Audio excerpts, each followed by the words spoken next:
Peuple congolais, bonjour et bonsoir, ça dépend de la place nini bino bozali. Et là, tozali le 1er mai, il y a les fêtes du travail. Na yango na ko profiter occasion pour na ko kembisa ndeko na biso nyonso tout ba congolais. Bientôt to ko kota na décembre pour na ba élection. Mais manœuvre makasi eza ko salama na niveau ya seni. Yango alingi tosolola asolo ya seni pona kokebisa moto nyonso tu pona diaspora principalement tangu ya kosala ba manifestation yangoyo. Manifestation ezali kaka te Kabila dégage. Manifestation ekosala mape na ndenge ke seni amema élection na ndenge boye lobami. Manifestation ezali kaka te pona kofinga Kabila. Manifestation ezali pona kolakisa na mokili mobimba ke na Congo démocratie ezali te, tolingi démocratie ekota. Na yango nazali na ba question oyo naza ko poser okoka ko résoudre ngo biso nyonso tu totala. Est-ce que élection ekosalama na ndenge elobami na constitution to esengami na démocratie to élection ekosalama na ndenge nang alingi esalama na ndenge nanga a décidé to na ndenge peuple alingi esalama transition esalama na calme. Na yango andeko na ngai sujet na biso ya lelo ezali après Pierre Kangoudia en excluant la machine à voter, le budget des élections de 2018 va doubler. Voilà problème ezali sika oyo ke bango bangi bazwa raison que soki to boyi machine à voter mbongo ya élection ekozala doublé. Bongo ya élection ezala doublé na ndenge nini étant donné que bongo ya élection nanga alobaka bongo ya élection ezali na 432 millions de dollars oyo nanga apesa ke ministère ya budget alobi ke na budget ya 2018 ba réservaki un crédit de 460 millions de dollars pour la élection. Déjà à partir de sika total ministère alobi 460 nanga alobaki 432. Différence munene ezali na kati wana ya 28 millions de dollars. Donc ongudi donc ata machine élection toboyi yango budget ekomata ata mukete. Yango nalingi omeka kosolola yango na kimia tomeka komona ndenge nini atu oyo balingi élection salama te aza koluka ba raison ndenge na ndenge. Ndeko na ngai azali ko poser question oyo tangu nanga alingi kaka machine ya vote et salama. Alors question na kotuna yangoyo, quel est le coût réel du scrutin par bulletin de vote en utilisant la machine à voter par rapport au vote manuel? Et bandeko na ngai naza kotuna question oyo nanga ba dépense aza ko sala na mbongo oyo ya élection ba dépense wana toyebi yango te pe nanga alobaka yango te ezali neti ba dépense oyo ezali neti secret na ye. Na yango naza komi tout na score question. Pourquoi la CENI manque de transparence dans la gestion de fonds alloués par le gouvernement et les partenaires au développement pour le processus électoral? Et jamais nanga a publié ekesma ya fonds oyo batia na disposition na ye. Yango naza komi tout na score question. Pourquoi la CENI ne publie jamais le plan de décaissement des fonds mis à sa disposition? Normalement na ndenge constitution na biso etangami pe na ndenge accord ya le 31 décembre sengamaki parlement ba parlementaire bazali na droit ya ko contrôler nanga Cour de compte et inspecteur général ya finance bazali na droit ya ko contrôler nanga mais nyonso wana esalamaka te. Na yango na tuni siko question pourquoi y a-t-il l'absence de contrôle parlementaire de la Cour de compte et de l'inspection générale des finances sur l'exécution du budget alloué au processus électoral en RDC? Voilà ma question na lingina tuna bino yango wana pona to tuna nanga apesa biso eyano. Ndeko ngai nanga azali obligé à présenter rapport annuel na parlement et puis parlement basala débat mais esala makate esala ma mokolo moko te. Yango naza kotuna question oyo.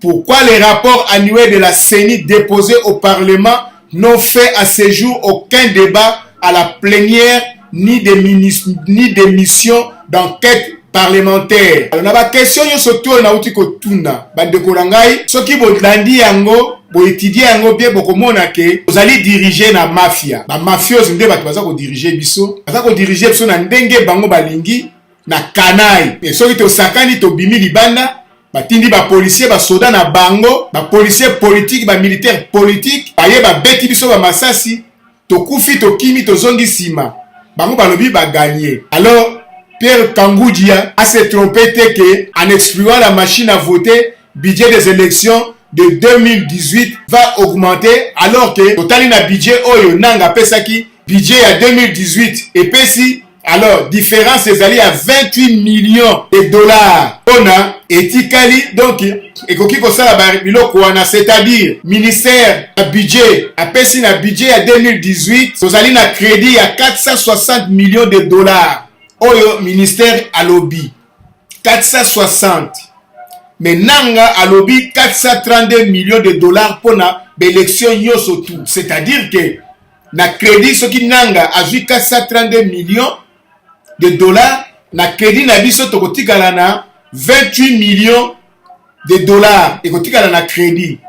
Alors soki machine à voter toboyi yango le 28 millions de dollars ezali na réserve. Alors na yango bandeko na ngai na lobi boye. Vous voyez, le Congo est un pays très riche. Il y a des ressources. Le malaise actuel est plutôt dû à une mauvaise gestion des richesses nationales. Or, l'État a le devoir de les redistribuer équitablement. Malheureusement, l'argent va dans la poche de quelques-uns et le peuple n'a rien du tout. À partir ya ici quand le peuple congolais tokotele mabiso yo surtout mutu moko pona totake monguna na biso ezali nde Kabila alongwa atika biso tranquille tokotisa ba état de droit. Alors sikoyo tokota na ba détail ya ba question oyo na uti ko pesa tolanda yango tokende.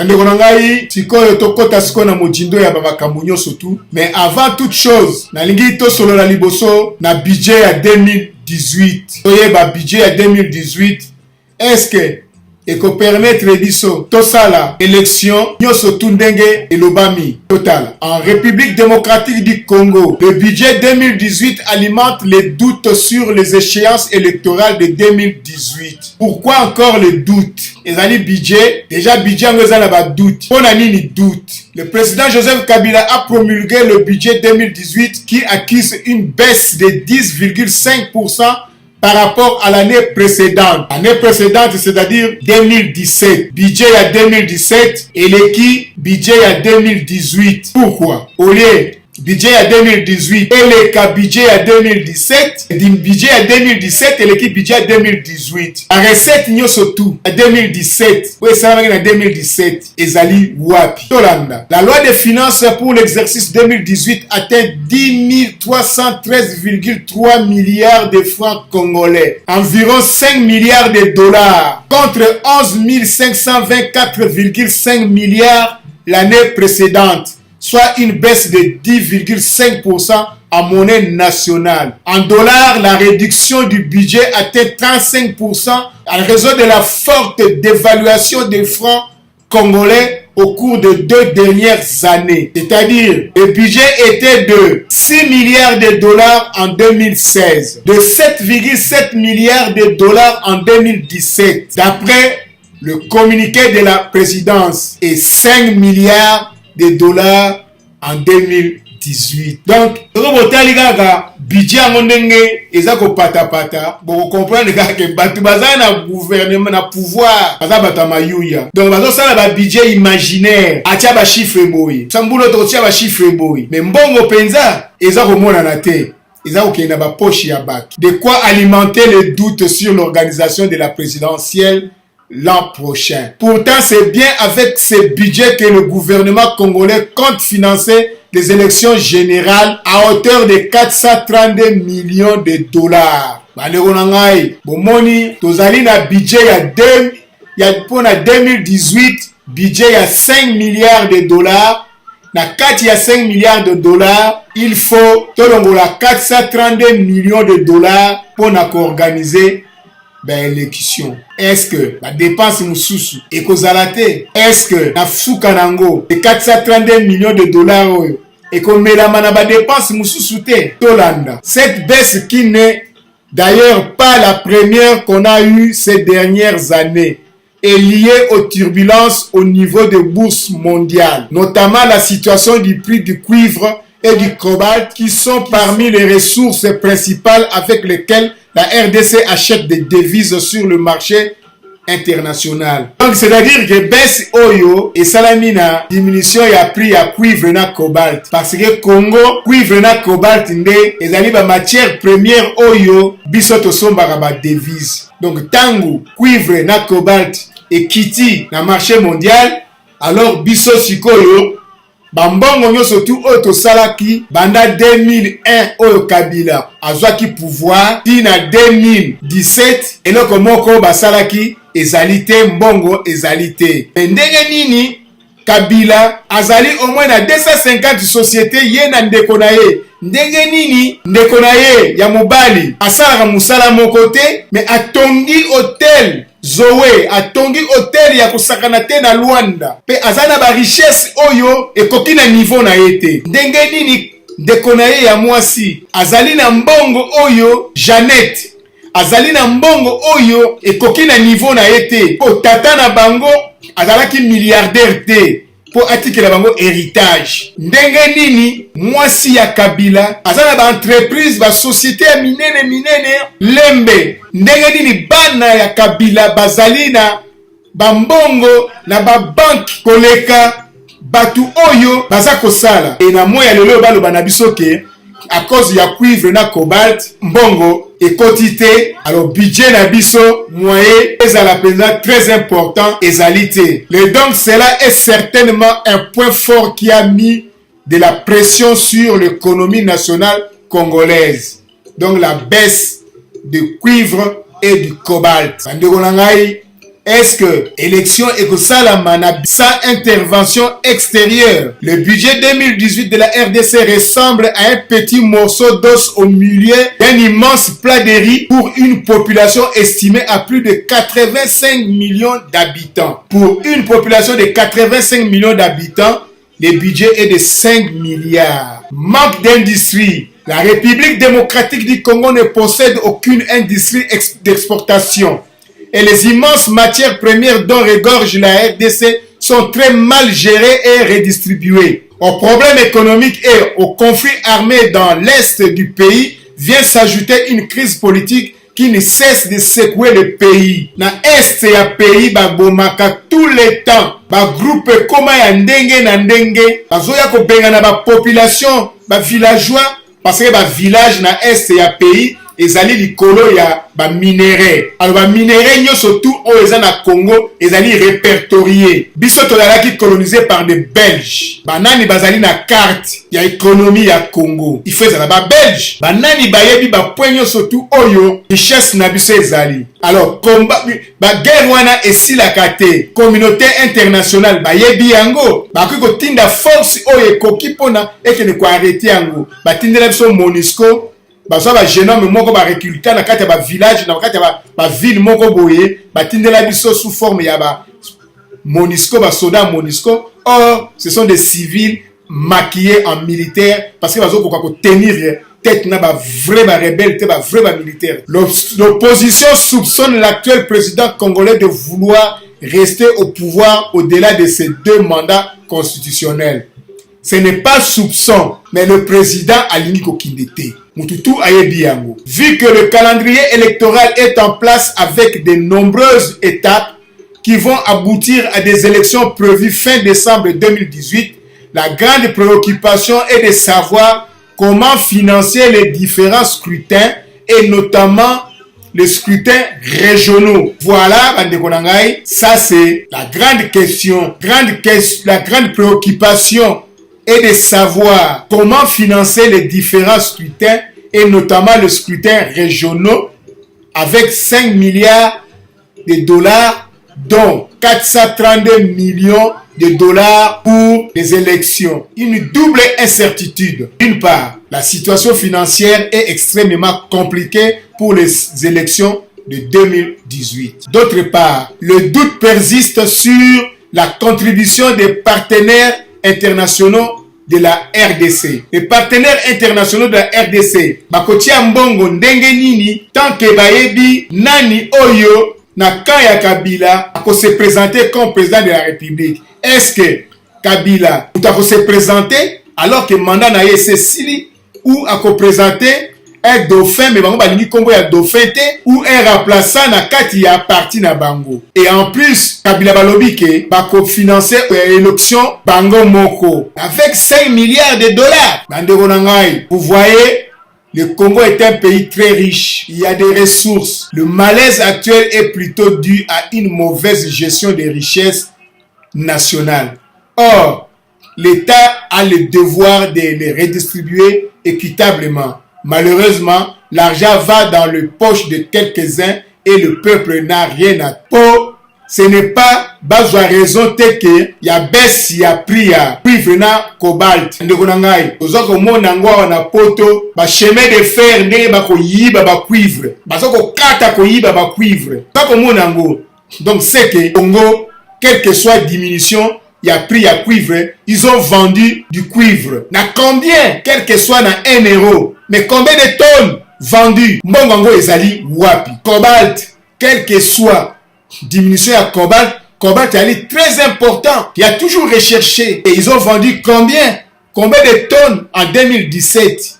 Mbongo nango ezali wapi? Voilà bandeko na ngai oyo ezalaki réflexion sur le budget de 2018 qui alimente le doute sur les échéances électorales de 2018. Mais les Kabili balobi ke élection en 2018 bako financer ango bango moko. Mbongo wana ekouta wapi? Et en outre, oyo ministre ya budget alobi ke soki to boyi machine à voter budget ya élection ekomata. Alors budget ya élection soki mati ekozala na différence mingi te ekobangisa biso te parce que nanga azosenga montant ya mingi te pona azosenga 432 millions de dollars pona ba élection yo sotu misato et salama.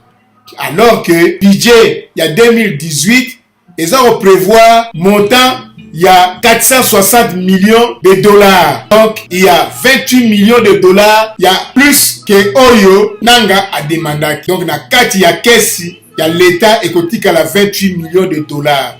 Alors à ce moment-là, 28 millions de dollars et il y a couvrir dépenses Oyo et que Singapour vote ya papier. Oyo biso se trouve na confiance. Voilà bande konangai. Comprendre le budget awa ezalaki importance nanga ezalaki na faire comprendre bino malgré bakolobake crise ezalaki malgré budget ezali ya 5 milliards de dollars mais la kati ya budget il y a 5 milliards de dollars, 460 millions de dollars ezali crédité pour la élection.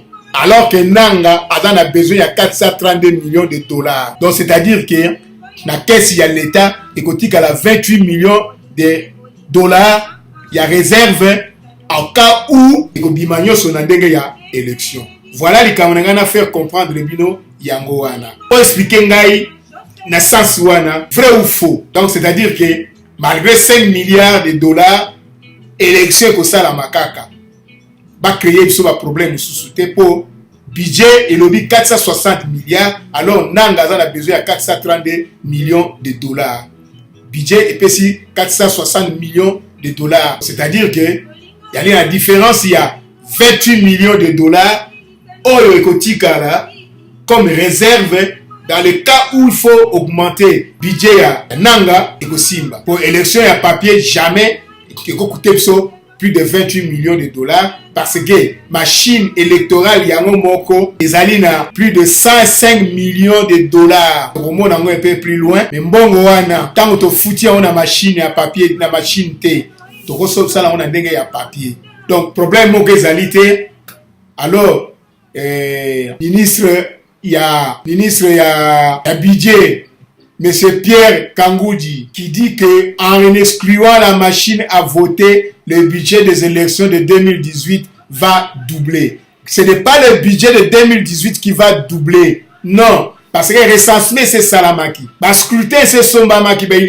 Il doit rester Sombamaki. Donc, on a un problème, il y a machine. So to boy machine budget ko matete po mbongo ya machine wana na mbongo oyo kotikala na kesi ya l'État par rapport ya mbongo ya nanga 432 millions de dollars. Alors l'État a tiaki 460 millions de dollars na pembeni pour na élection. Donc kotikala 28 millions de dollars plus les 105 millions de dollars ya achat ya ba machine. Donc bongo ya machine ya voter et kotika na maboko na biso on dirait 128 ou 130 millions de dollars yango nde mutu tokena on a vote ya papier. Alors bozwa biso ba compter.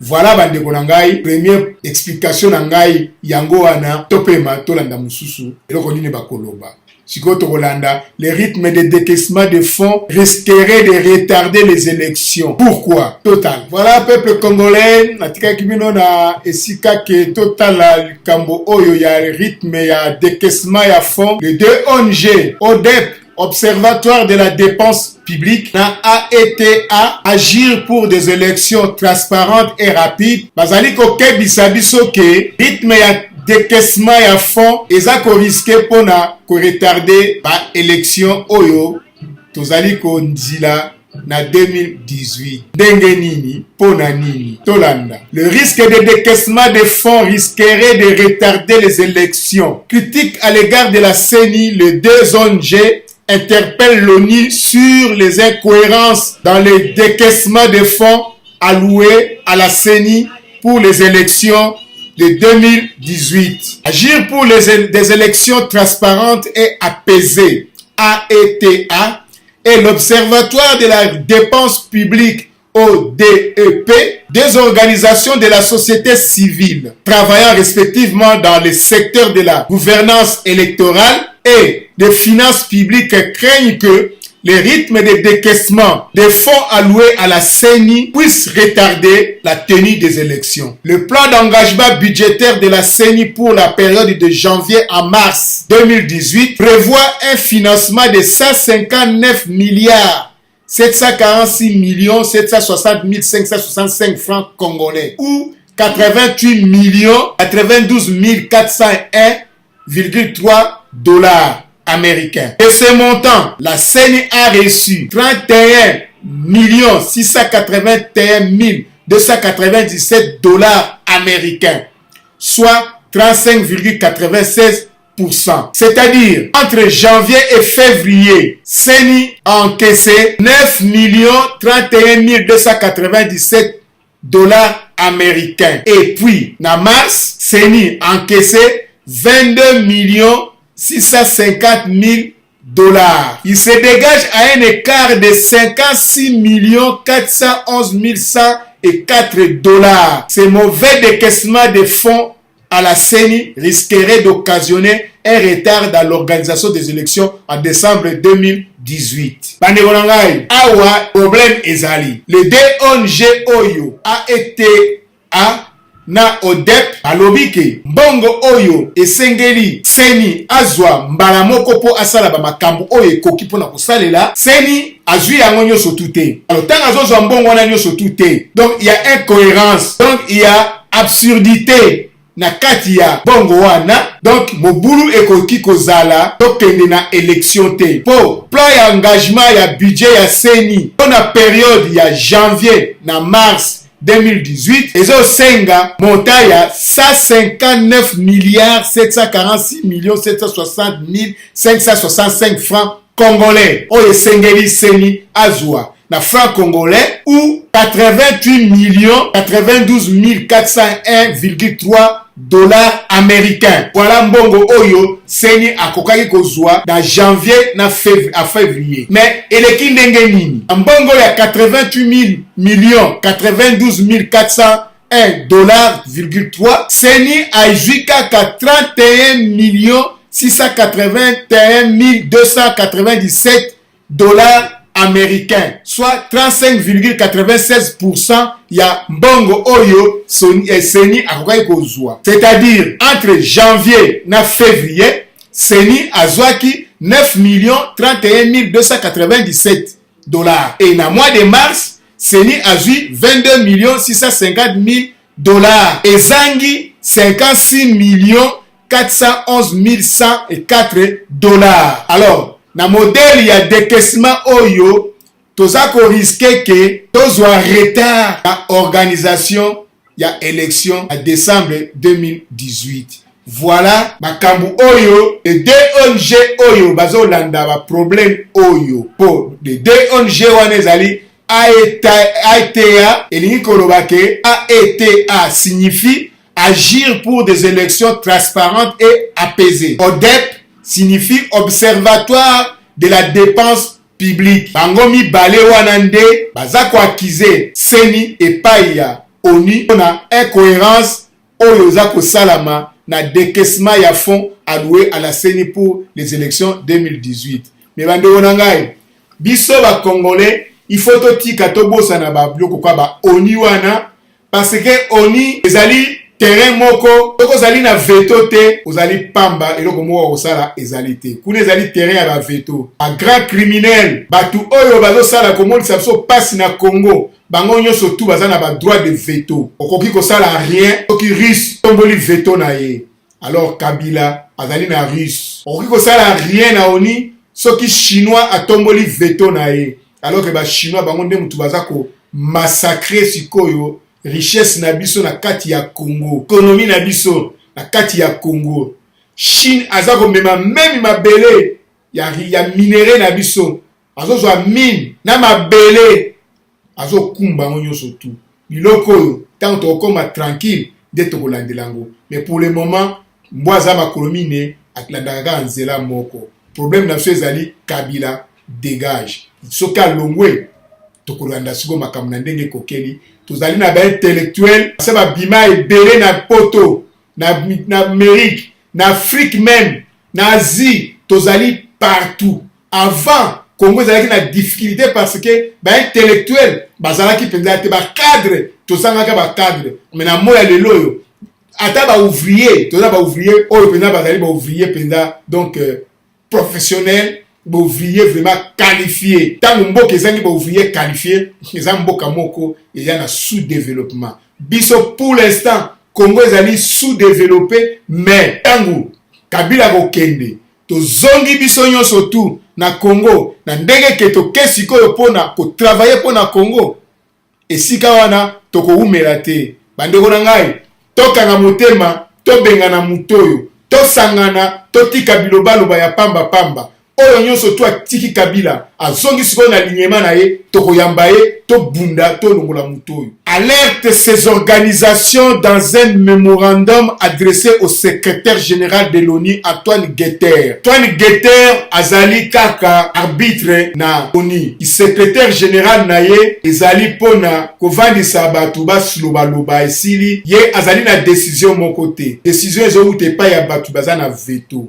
Donc azali neti chef ou gardien ya immeuble. Eloko moko akosala ezalité banda kala eloko moko asali ezalité akoloba na Kabila boy Kabila zo sala na ndenge yali omoni yango awa na Syrie azako boma bako sala nyonso tout eloko moko ya malonga oyo asali ezalité. Mais quand même peuple congolais, c'est à nous-mêmes de Congolais d'agir et mutu na mutu agir na ndenge na ye pour l'intérêt ya Congo pourvu que tobimisa Congo na difficulté. Mais totika bilobela boyo baza na terrain.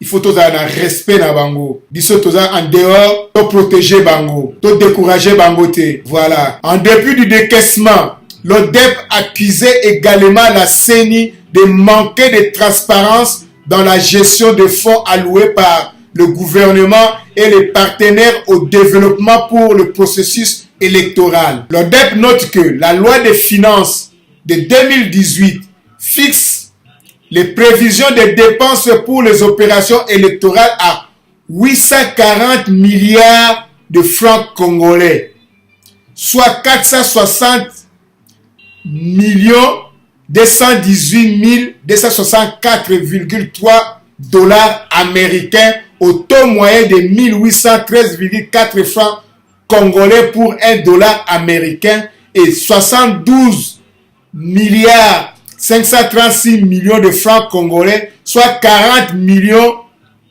de dollars américains au titre d'appui logistique de la MONUSCO. Mais tango sikoyo bakabila balobi ke bako financer élection bango moko. Mais appui logistique ya MONUSCO oyo soit 40 millions de dollars. Pona nini accepter yango? Pona nini bakotisi na kati ya finance ya 2018 mawamingi. Cependant, aucune ligne budgétaire ne renseigne clairement les détails de ces dépenses exceptionnelles. Aucune. Donc, tozana batu oyo bazo sala ndenge balingi, tozana force ya kotuna bango te parce que basoda bazali, soko bosakani bakangi bino babwaki bino na plus. Soko tuni likambo esepesi bango te bakangi yo. So ba mwen loko lengo koma clair ndenge ya Simoki Mbangu akomprenaki ba mindele po ba empêcher ye ba isoler na biso batu mwindu ba ndeko na ye atie na boloko parce que Simoki Mbangu akomprenaki ba mindele atushaki esika oyo bango ba akoma ba monike muto oyo ayebi secret na biso akodévoiler yango akofungola batu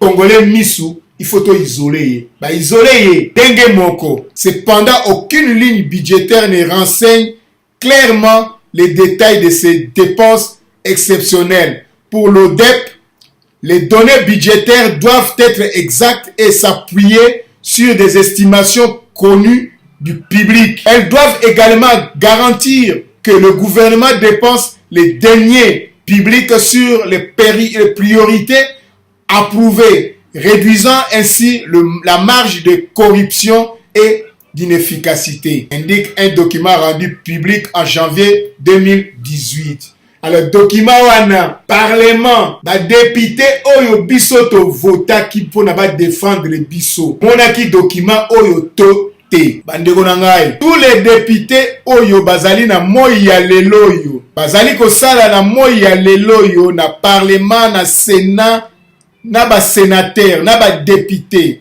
na ba parlementaire nyoso. Ezala ya PPRD, ezala ya IDPS, ezala nini bomikosa mambala ya simate. Bo photographier bango nyoso tout bazali non grata. Après 2018, tout est changé batu ya sika. Po document oyo elakisi bien que bambongo oyo ezali bambongo bakotia ndambu na poche, ndambu basali bisalela po balakisa bino ke tosali na yango. Mais grande partie yango bazo tonga bandako po yo nanga tango population eboyi ba parti politique nyos tu ba boyi okobanga. Mais oza ko insister neti yo président de la république, oza ko intimer siko ordre na yo po yo zali nani, parce que parlement, sénat, cour constitutionnelle, toute magistrature ezali na solde ya Kabila. Et yo ozali premier objectif ya Kabila.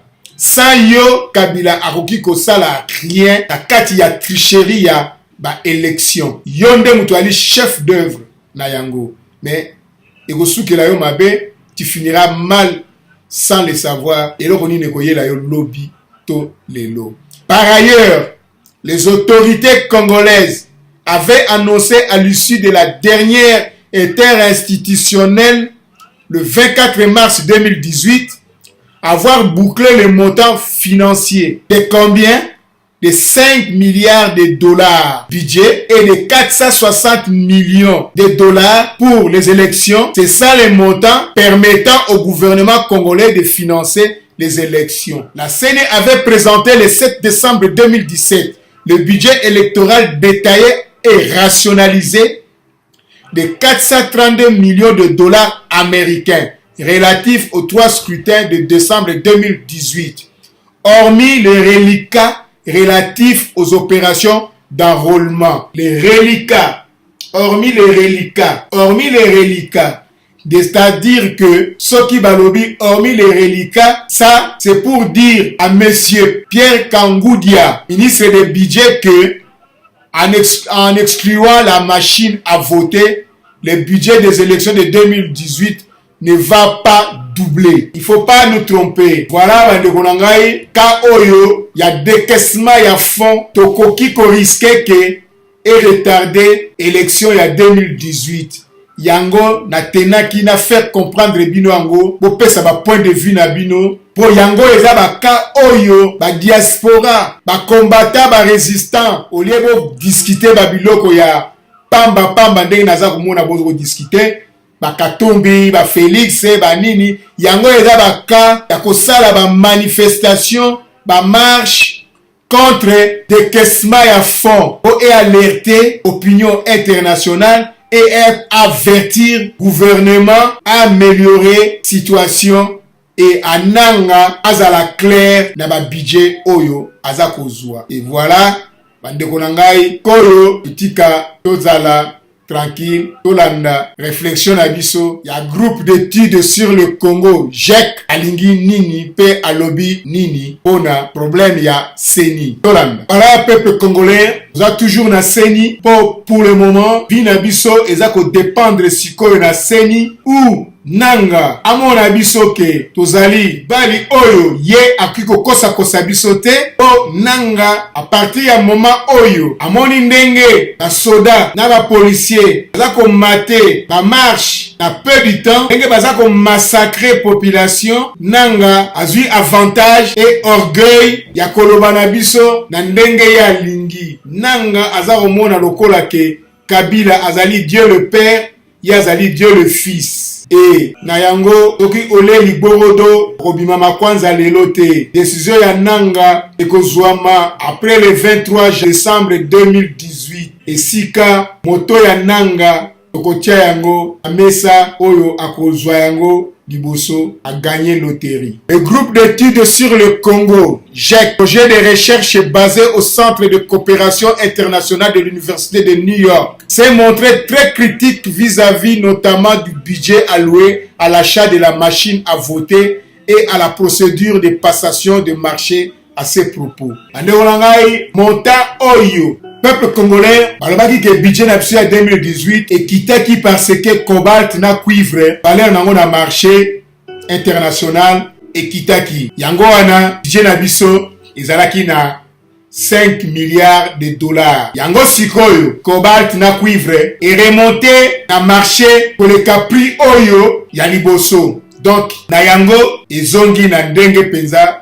Le gouvernement appelle à présenter le collectif budgétaire pour revoir la loi de finances 2018. Alors, le collectif budgétaire est l'expression employée communément pour qualifier les lois de finances rectificatives. Ces lois sont les seules permettant de modifier de manière significative en cours de l'année les dispositions de la loi de finances initiale, concernant notamment le plafond des dépenses du budget de l'État et les données générales de l'équilibre budgétaire. Elle soumet obligatoirement à la ratification du Parlement toutes les ouvertures de crédits opérées par décret d'avance qui permettent au gouvernement, en cas d'urgence, de dépasser le montant de crédits limitatifs par programme prévu par la loi de finances initiale, sans toutefois dénaturer l'équilibre budgétaire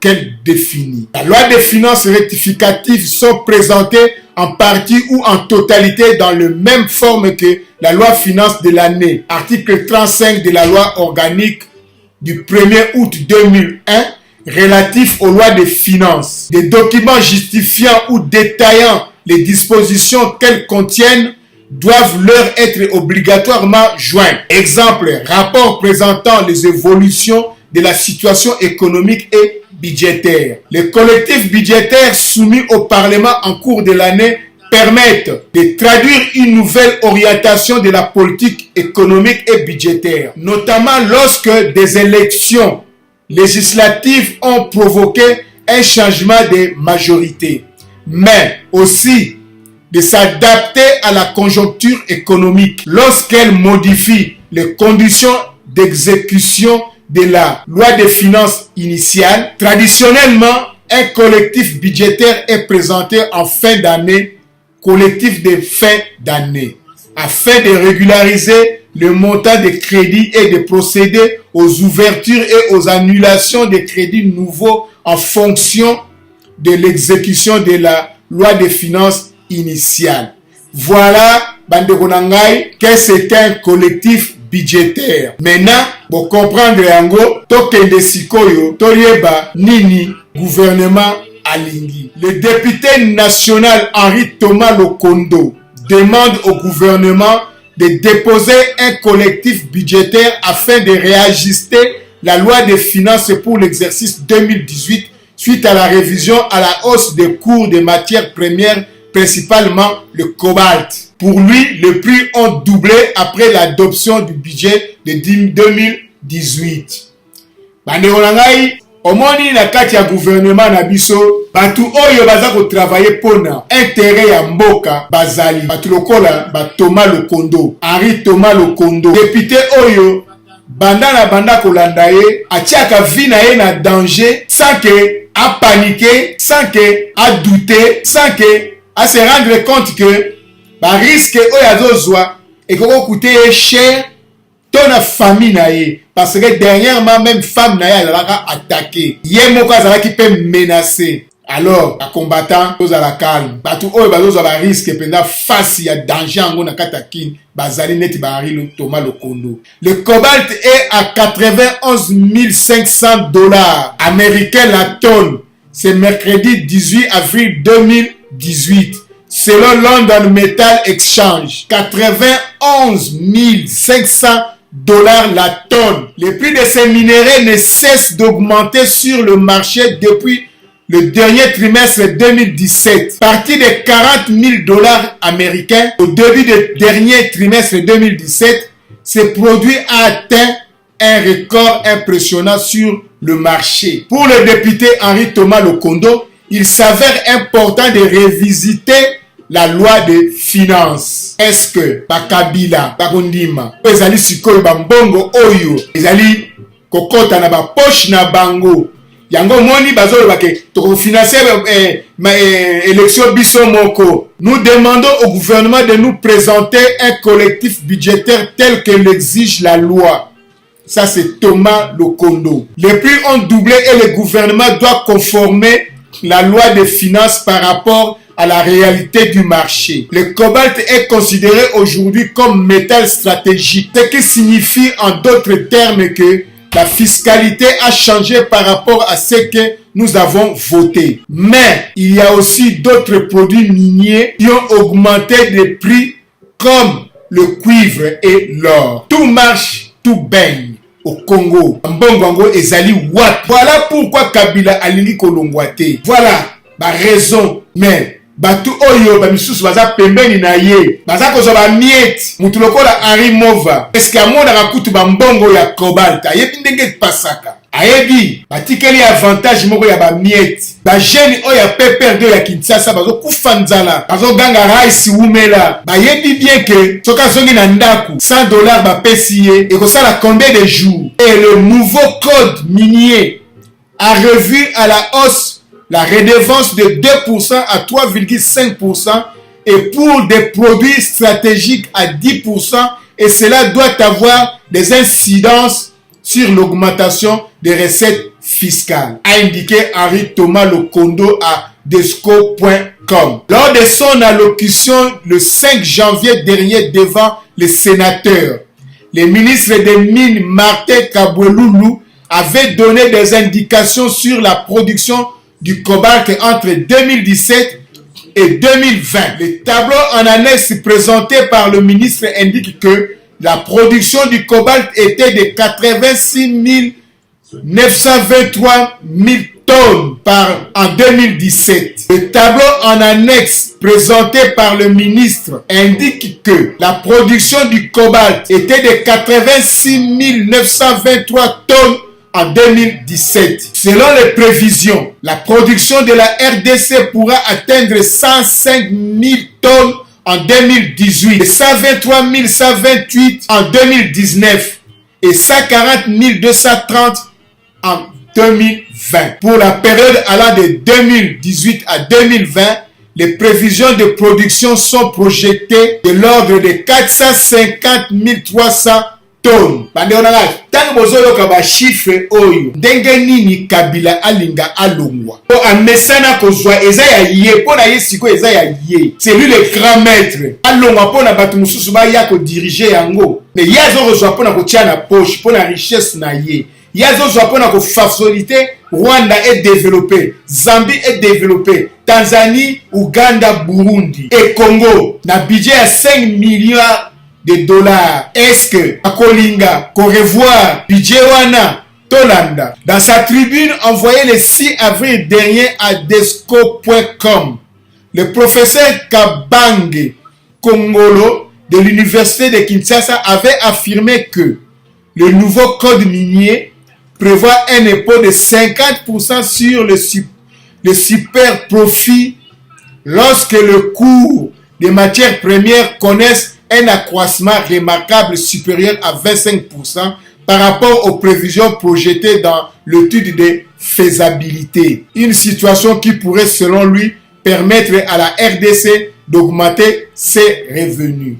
Bandeko nangai, awa problème ezali awa na parti oyo nangina faire comprendre bino ke Thomas Lokondo azako demander na gouvernement un collectif budgétaire à revoir budget à 2018 5 milliards de dollars ezali muke budget wana ezalaki par rapport ya baisse ya cuivre na cobalt et na moya lelo yo cobalt cuivre or et augmenter na kati ya marché na ndenge ya kosakana te mbongo wana ezali wapi. Est-ce que bakondima collectif budgétaire? Voilà bandeko na ngai parti oyo ya Lokondo nazwaki yango pona faire comprendre bino mboka na biso ndenge nini richesse na biso moko tozokoka ko maîtriser yango te batu mususu oyo to tiaki na liboso na biso baza ko profiter nango comme nete ba bien privé na bango. Est-ce que bakozala conscient que budget ya 5 milliards ezali muke et ezalaki conditionné que baisse ya cuivre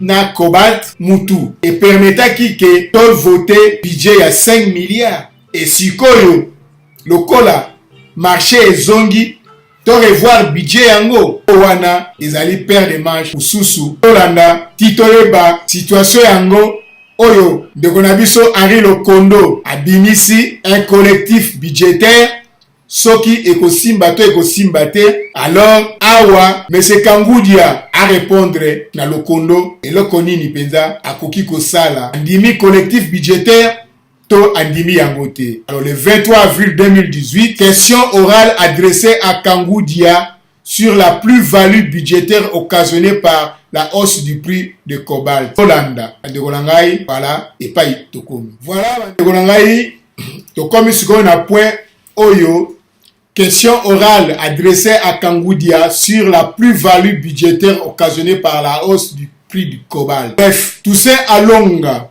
a déposé au bureau de l'Assemblée nationale vendredi 20 avril une question avec débat adressé au ministère de l'État au budget, Pierre Kangudia Mbaye. Le député veut être éclairé sur le supplément budgétaire provoqué par la hausse du prix de certains minéraux comme le cobalt et le cuivre. Pour sa part, le député Henri Thomas Lokondo avait demandé au gouvernement de déposer un collectif budgétaire afin de réajuster la loi des finances pour l'exercice 2018 suite à la révision à la hausse du cours des matières premières, principalement le cobalt.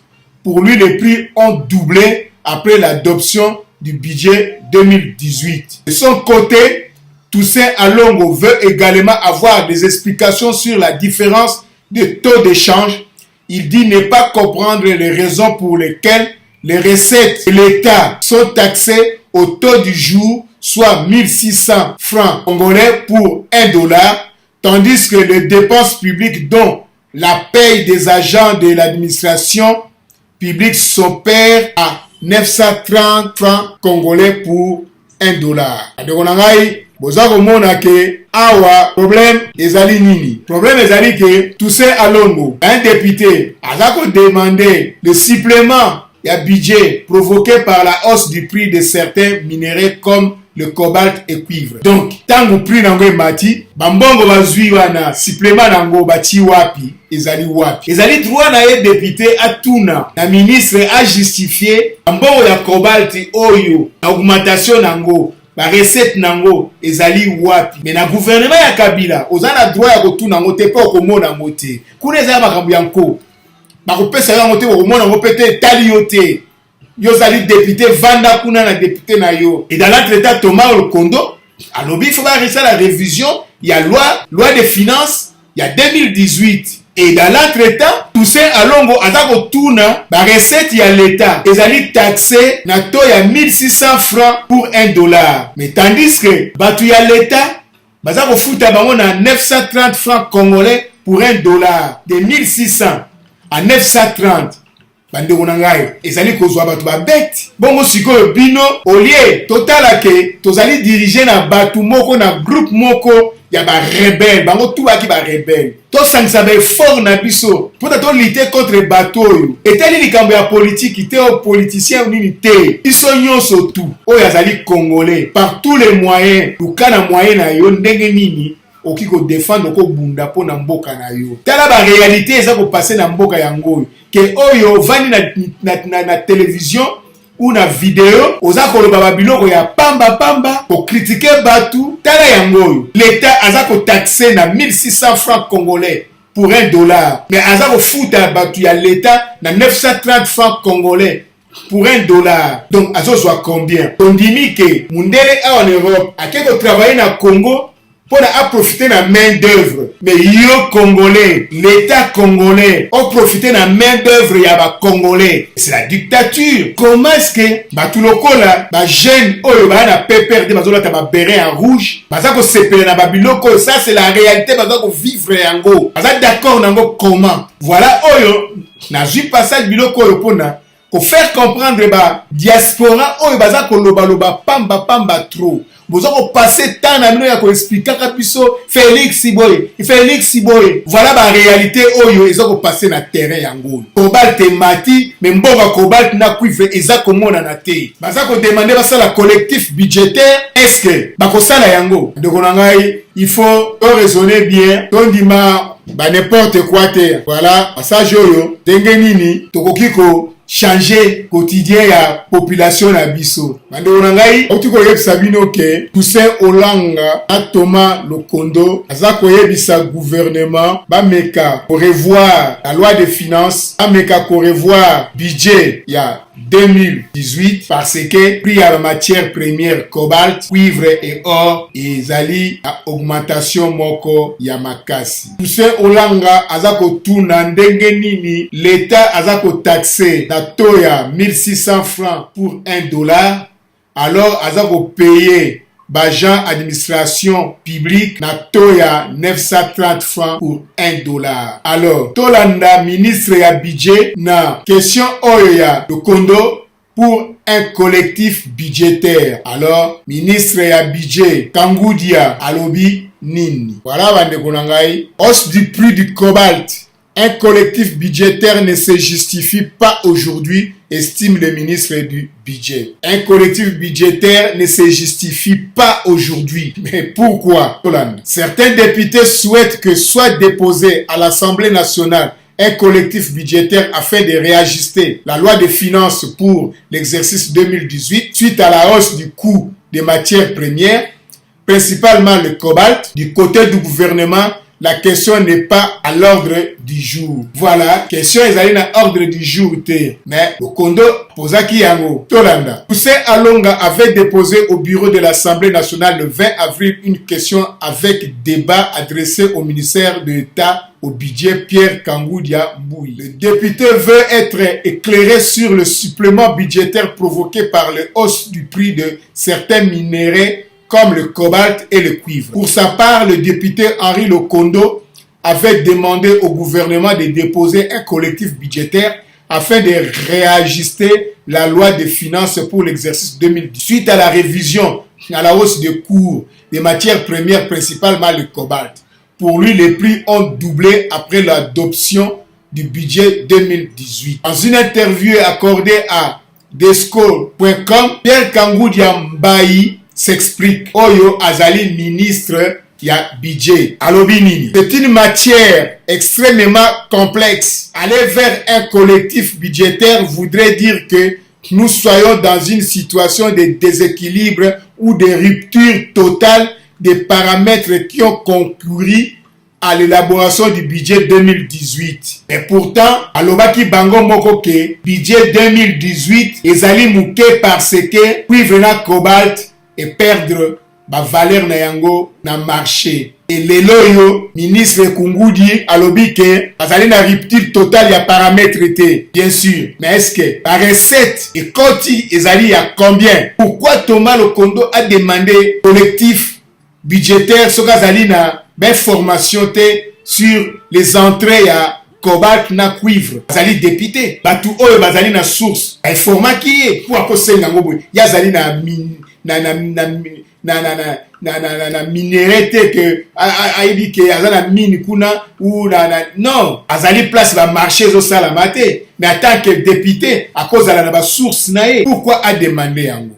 Et yo ministre oya koloba na biso que ce n'est pas possible parce que vous avez un déséquilibre ou une rupture totale ya paramètres mais mbongo wana ezali wat. Or tel n'est pas le cas. Nous avions déjà dans l'élaboration du budget de 2018 anticipé sur l'amélioration des coûts des matières premières de base que nous exportons. Pierre Kungudi oyo azali mutu ya PPRDT. Pas à la soit mutu ya IDPS. Bon, ye ba Keina Chibala. Keina Chibala. Comment Chibala azali mutu ya IDPS? IDPS ezali socialiste. Comment ba socialiste bakoki ko agir ndenge oyo? Tangu bénéfice et monani ezali pona ko partager na population. Ezali pona ko arranger, ko améliorer quotidien ya population. C'est pourquoi Thomas Lokondo a lobby va augmenter le budget et permettre population à s'en sortir na kati ya ba difficulté au bazanango. Alors yo Kangudia Mbaye oza kolia bien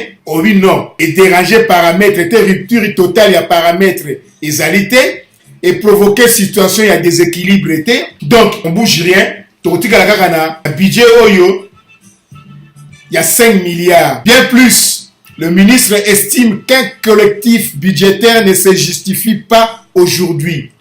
Ah bon? Et demain, aujourd'hui, quand je regarde l'hypothèse qui nous a permis de confectionner le budget 2018, le taux de croissance était de 4,4%. Le taux projeté maintenant avec l'amélioration des coûts par la Banque centrale est de 5,2%. Ce qui fait qu'il y a eu une amélioration des taux de croissance de 0,80% pour rapport à l'hypothèse de base que nous n'avions retenue pour le budget 2018. Donc, pour la 0,8%, 80%, les alliés mouké. On a et puis qu'on permet de traiter au la révision, il y a budget. Pour profiter na yango. Et 0,80% wana ezali wapi bosali nango nini améliorer nini bosali route bosali ba pont électricité ezali te na Congo na Kinshasa poubelle ekomi na Kinshasa bosali nini mawa mingi to continuer mais au regard de la taille de notre économie cela ne représente pas grand chose parce qu'aujourd'hui quand je regarde le rentrée des recettes chaque mois nous n'avons même pas encore atteint les 100% des prévisions qui sont dans le budget. Mais combien de pourcents pour atteindre déjà? On ne dit pas ça. Parce que tant on dit que nous n'avons pas atteint 100% et on est insulte. Donc tant on atteindre 100%, allez bon on fait bon bango pour la bon kabolango entre bino. C'est ça qu'on bouge en sikoyo élection peso ya ceux qui vont longwe bon kelima boko pamba. Vous ont préparé sikoyo départ na bino. Pour bloquer sikoyo pour le départ. Nous tournons autour de 80 à 80%, ce qui est déjà une très grande performance. Une grande performance, ce n'est pas ce qui est déjà une grande, c'est une grande performance. 80-85%. Il y a cobalt vendu au taux de 91 400 et quelques dollars. Et ce que vous avez déjà 85 000, 85%, pardon, c'est beaucoup. Tobaxi cuivre, Tobaxi or, mais de là à penser que nous tournons sur l'argent tel n'est pas le cas aujourd'hui. On ne vous dit pas que vous tournez sur l'argent, mais le 85% c'est beaucoup. Donc imaginez que nous confectionnons un collectif budgétaire pour l'amener à l'Assemblée nationale aujourd'hui. Ça ne se justifie pas, a-t-il ajouté. Voilà, côté yo, ezali côté ya diaspora, professionnel ya budget. Bino batbosali formation ya budget. Expliquez biso. Budget na biso par rapport ya loi de budget il y a 2018. Par rapport à budget à 2018, ezalaki na 5 milliards de dollars. Lelo yo, cobalt et cuivre, or et mati, ministre ya budget Kangoudia Mbayi alobi ke toza ko tourner dans l'ordre ya 85% et na prix ya cobalt et ya lelo yo boyebi sabiso. Qu'est-ce qui se passe exactement? Est-ce que le Kondo azali na raison ya ko demander un collectif budgétaire ou pas? Voilà question. Et si ko na memi bino kaka uniquement na lingi na yeba soki le Kondo azali na raison ya ko demander collectif budgétaire, to le Kondo azali na tort ya ko demander collectif budgétaire, pendant que nous tournons autour de 80 à 85%, ce qui est déjà une très grande performance, a dit Pierre Kangoudia. Combattant, combattante, bino batu boza ko kende na ba video, boza ko ganga, ko finga. Voilà situation ezali wana yango wana. Budget ezali ya 5 milliards. Balobaki parce que cuivre na cobalt et kitaki na marché, yango nde mute permetaka biso to somba ba devise et na moya lelo yo cuivre na cobalt na or et mati na ndenge moko ya kosakana te. Ministre ya budget azo reconnaître que siko toza ko tourner entre 80 et 85% et Thomas Lokondo a demandé siko yo un collectif budgétaire. Qui a raison, qui a tort? Voilà bon répondre ngai Mesikawana Tolanda. Malgré un décaissement non linéaire de fonds, le gouvernement réitère sa décision de financer entièrement les élections. Au cours d'une interview accordée à Desco.com, Pierre Kangoudia, le ministre d'État chargé des budgets, a rappelé qu'un crédit de 460 millions de dollars américains sont inscrits au budget 2018 pour le financement des élections de décembre. Il a également confirmé la décision du gouvernement de financer entièrement le processus électoral. À ce qui concerne le gouvernement, l'engagement est total de respecter le financement des activités de la CENI pour la tenue effective des élections. Là, il n'y a pas de doute, a dit Pierre Kongoudi. À la question de savoir comment est articulé le décaissement des fonds par rapport à ce coût des élections, le ministre a évoqué des difficultés de suivre un plan linéaire. Yemoko ministre à reconnaître les difficultés, Yemoko ministre de suivre un plan linéaire. C'est-à-dire quoi? Plan linéaire. C'est-à-dire que les lots topé ça 500, le but topé 600, le Bekuna topesi 200, le Bekuna topesi rien, mais le tombe au ça élection qui pète. Mawamingi. C'est difficile de vous dire le montant tranché. Il y avait un montant que l'on déboursait régulièrement chaque mois pour la tenue des élections, qui était un décaissement linéaire avec un montant de 20 millions de dollars chaque mois. Chaque mois, on paie ça 20 millions de dollars. Il est arrivé un moment donné, on nous demandait d'augmenter le rythme de décaissement et on était passé, je pense, à 25 millions de dollars le mois. Mais la situation difficile que nous avons traversée en 2017 n'avait pas permis de respecter ces décaissements-là. Cette année, la CENI est arrivée avec un échantillon qui correspond à son calendrier et donc il ne s'agit pas d'un montant linéaire. Les montants varient d'un mois à l'autre. Il y a des moments où nous arrivons jusqu'à 52 millions de dollars, d'autres en descendent jusqu'à 20 millions de dollars, mais le plus important, c'est intégrant la machine à voter. Il y a un montant qui a été arrêté. Nous allons voir et nous avons bon espoir que nous allons y arriver. Ozomona bazo tâtonner le Kondo a lobby que à partir de novembre, octobre, décembre, cobalt était or et mataki. Donc à partir de janvier, il fallait sikoyo décaissement et la linéaire. Mais jusqu'à présent, ils ont linéaire, tantôt 52, tantôt 20, tantôt rien. Mais comme tu peux utiliser machine à voter, vous assure que ça monte à 460 000 millions de dollars. Élection. Pour Nangaï, jusqu'à présent, n'a pas de doute. Mais, total, et pas la fin justifie les moyens. Malgré la volonté exprimée par le gouvernement, certaines organisations de la société civile craignent que les rythmes de décaissement des fonds alloués à la CENI puissent retarder la tenue des élections. Voilà, but Inabango, Yangoana, retarder la tenue des élections. Parce que Kabila, azomona ke bazali coincé. Full oyo ki ya Félix, na meeting ya Félix, et pesi bango réflexion. Et tangu Kamere akosala ya ye, et tangu Failu akosala, tangu Bazaiba akosala, et tangu Katumbi akosala ya ye, na Shaba. Sikoyo tokomi na moment oyo ya kolakisa force de frappe na biso. Coalition na biso. Opposants nyonso akosala meeting, tous les opposants bakokende kotala ye, ko se présenter. Soki Failu asali, tous les IDPS, Bazaiba, Bakamere, bango nyonso tout bokende. Tosala lisanga pona kobengana bato oyo. Tala baje baza okende na biso yango oyo. Début avril, agir pour des élections transparentes et apaisées, AETA, et l'observation de la dépense publique, ODEP, des organisations de la société civile travaillant respectivement dans les secteurs de la gouvernance électorale et des finances publiques, avaient dénoncé auprès du secrétaire général de l'ONU un mauvais décaissement de fonds de la CENI qui risquerait d'occasionner un retard dans l'organisation des élections en décembre 2018.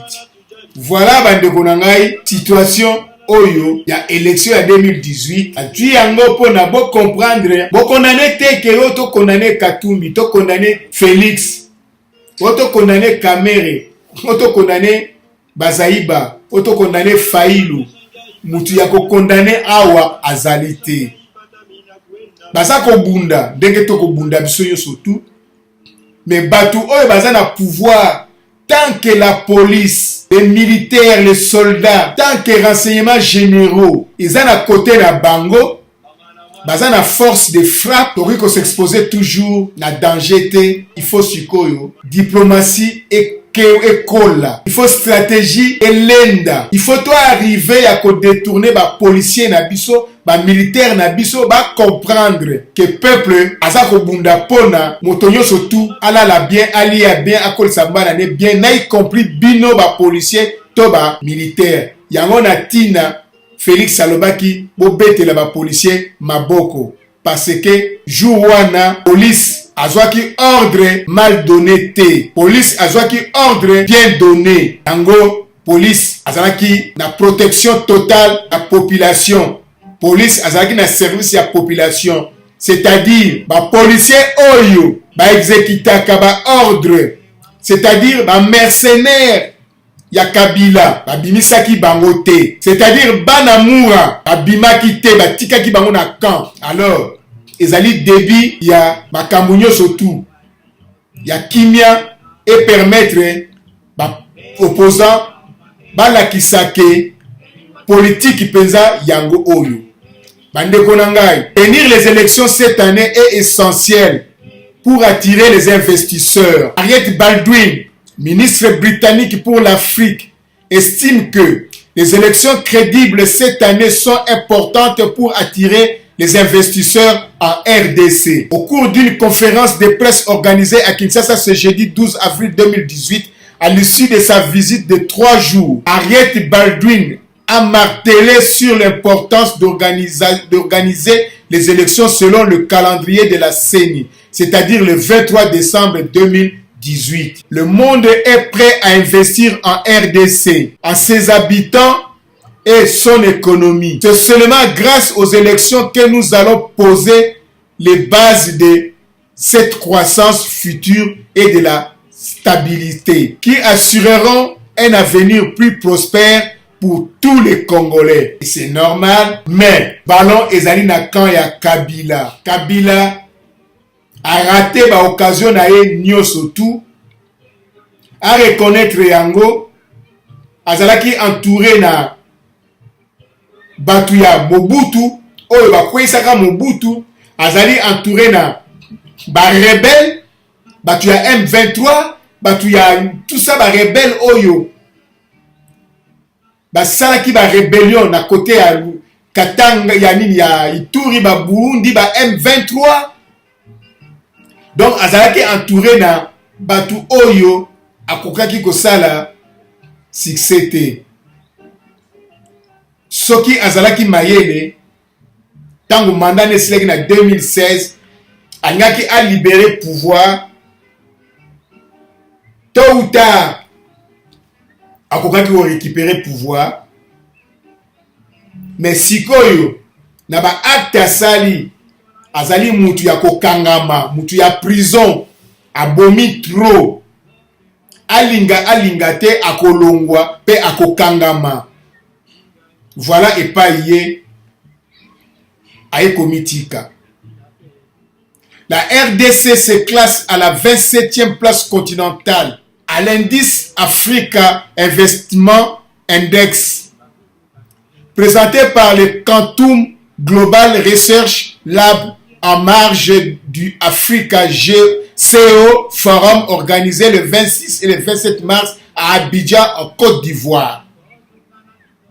Cet indice est un tableau de l'attractivité à moyen terme de pays africains en ce qui concerne l'investissement. Henriette Baldwin a également insisté sur les qualités que devraient revêtir ces élections.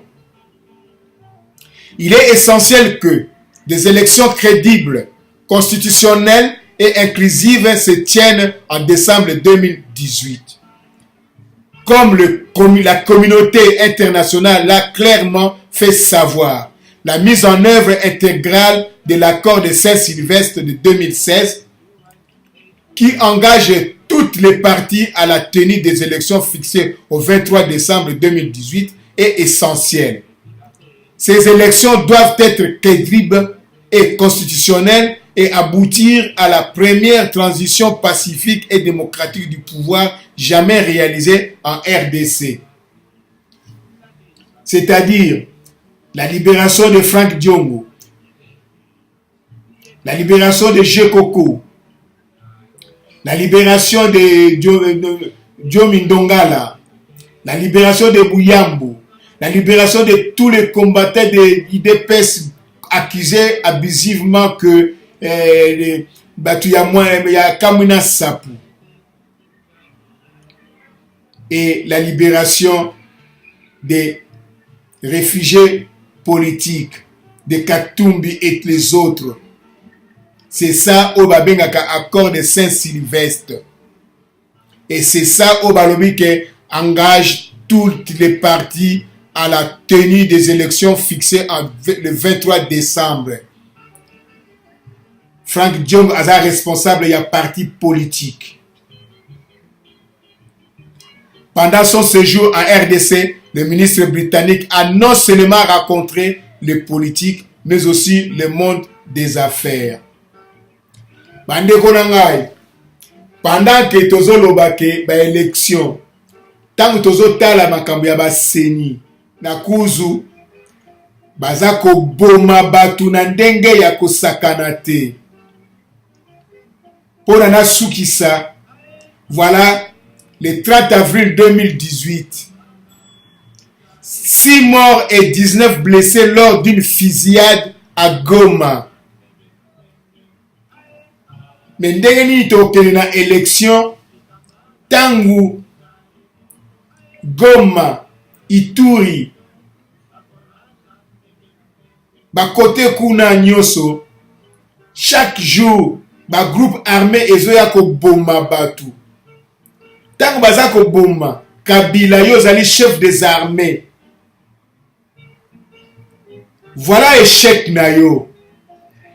Malgré oza na pouvoir, mais bazo bomaka ka population na yo. C'est-à-dire oza ko lengisa mutu te ndenge Mobutu azalaki ko lengisa Afrique mobimba jusqu'à ce que maladie et affaiblir et boye ko zwa Congo. Au moins 6 civils dont des commerçants ont été abattus dimanche soir lors d'une fusillade sans précédent à Goma, ville prospérée et chef-lieu de la province de Nord Kivu. A pris actualité.cd ce lundi 30 avril de sources officielles. Le bilan de la fusillade hier dimanche au quartier Mungunga dans la ville de Est, dans la ville, est de 6 morts et 19 blessés, a déclaré l'actualité.cd. Le maire de Goma, Timothée Mouyissa, excluant la thèse d'une attaque terroriste dans cette ville frontière avec le Rwanda. Mais c'est quoi alors? Si ce n'est pas l'attaque terroriste, mais c'est quoi? Même attends en Europe, nous sommes au monde ango. Ce qui est moka bimi, abeti batu masasi na kati ya magasin, na kati ya stade, na kati ya nini, mutumoko. C'est-à-dire à salinini, à terroriser la population. Alors, on a terrorisé la population, c'est pas terroriste. Bolingi terroriste na sens nini. Il faut pas à la 20 et 30. Non. On ne connaît pas s'ils sont venus de quel coin. Là où ils sont partis, on ne connaît pas. Les forces de sécurité sont en train de suivre les traces de leurs pas. Ajoute l'autorité urbaine renseignant que des assaillants ont fait incursion dans des boutiques, ouvrant le feu sur des paisibles citoyens. Toujours armés et à un retard. Et puis toujours armés à Zouaka Batu Yangote. Mais côté Wanakuna, tozana armé, tozana Monisco. Baye, ba bomi, ba kei, tranquille. Et là, on dit les autres permettre, les autres le que élection présidentielle le 28 décembre. Élection qui passe na Kimia. Que bateau va passer na ba bureau à vote. Ba bomi batu. Ton a veille nango ba tumbi ba bureau ya vote. Ba machine wana bozo ko belela. Voilà encore problème oyo et ko déranger élection. Voilà encore raison oyo Kabila akozwa, mais eza kolakisa incompétence ya Kabila. Alors pour ngai ezali armée na biso oyo batu bazala na côte ya Kabila bango nde mutu bazala ya opération. Après opération bao ya teni baye ko sala couverture comme quoi que baye ko luka bango alors que c'est les mêmes oyo ba bomi, le même bazongi balati ba uniforme baye ko se présenter pour que ce n'est pas possible à chaque coup bazwaka batu yango te. Alors que na kati ya monde wana Monisco azali, armée congolaise ezali, et population baza kokufa, bozo ya toujours na retard. Ce matin, des dizaines de populations du quartier Mungunga, situé dans la périphérie de Goma, ont manifesté, barricadant des routes et brûlant des pneus pour dénoncer la persistance de l'insécurité. Ont rapporté des témoins indiquant que la fusillade a eu lieu vers 18h, heure locale. Dans cette ville qui a connu dans le passé plusieurs rébellions, 12 patients couchés sur leur lit d'hôpital ont été poignardés en février dernier au quartier Ndosho, ouest de la ville, par des personnes non identifiées à Goma. Toujours des personnes non identifiées à Goma. Goma, c'est une grande ville. Police, milices, soldats, Monisco, bazali tout le temps. Est-ce que Basalaka patrouille ou pas? À cette violence inédite dans une ville de plus d'1 million d'habitants s'ajoutent des cas isolés mais très chroniques de fusillades et braquages de commerce. Construite au pied du volcan Nyaragongo et les rives du lac Kivu, Goma est frontalier au territoire de Masisi en proie à l'activisme de plusieurs groupes armés. Bandeko na ngai, babiloko ndenge boye toko kende na élection ndenge nini. Awa balobi 6 morts. Alors kaka 6 morts oyo, na kati ya 6 morts, na 19 blessés, na kati ya 19 blessés, il y a encore un mort, bakomi 7. Yango oyo Goma Mangunga, au moins 7 morts et une dizaine de blessés après carnage d'hommes en armes. Un groupe d'hommes en armes et porteurs de tenues civiles. Des hommes ont investi le lieu appelé Amour, au quartier Mungunga, dans la partie ouest de la ville de Goma, dans la soirée de ce dimanche 29 avril 2018, vers 18h locales. À l'heure actuelle, le bilan livré par certains habitants de ce coin de la ville touristique fait état d'une dizaine de blessés et 7 personnes tuées par balle, dont 3 morts sur place, parmi lesquels un homme et son épouse dans une boutique. 4 autres ont succombé de suite de leurs blessures. On sait bien, ils allaient ville touristique. La ville touristique, comment une ville touristique? Soldats à koleka l'air sous police à koleka l'air parce que pour les alliés état de siège, mais population ils allaient abandonner à elle seule. 3 morts sur place, parmi lesquels un homme et son épouse dans une boutique. 4 autres ont succombé de suite de leurs blessures. Priés de colère depuis ce lundi matin, les habitants de ce quartier, dont principalement les jeunes, ont descendu dans la rue pour déplorer ce nouveau cas de tuerie ainsi que le comportement des forces de l'ordre qui ont brillé par leur absence lors de cet incident malheureux. Ils ont même érigé les barricades dans les routes Goma-Sake avant que les éléments de la police nationale congolaise n'arrivent pour les disperser. Ça, c'est leur spécialité. Et voilà, bandeko na ngai, na banza vidéo yo, pour partager yango, pour étudier yango, pour répondre na ba situation oyo ya élection ndenge baza okende na embouteillage, na brouillage et tozali sûreté que élection ekosalama na ba situation yo surtout oyo ezali énuméré awa na kati ya vidéo yo.